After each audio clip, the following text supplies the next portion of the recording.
Hey guys, so quick video for you for the Mijia Smart Air Purifier 6.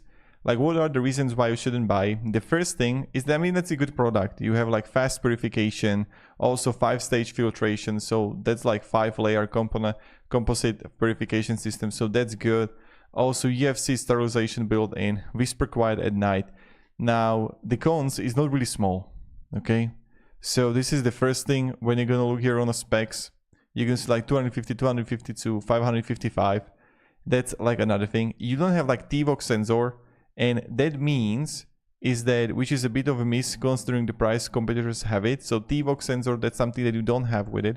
Replacement filters aren't cheap, so you're gonna have like $42 per filter.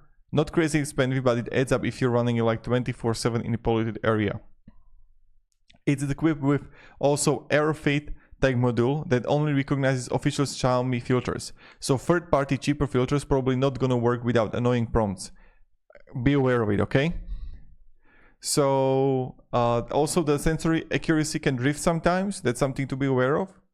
And for small rooms, it can be like overkill. So if you have something like large bedroom, that could be like beneficial. And it works also with Google Home and Alexa, so that's great.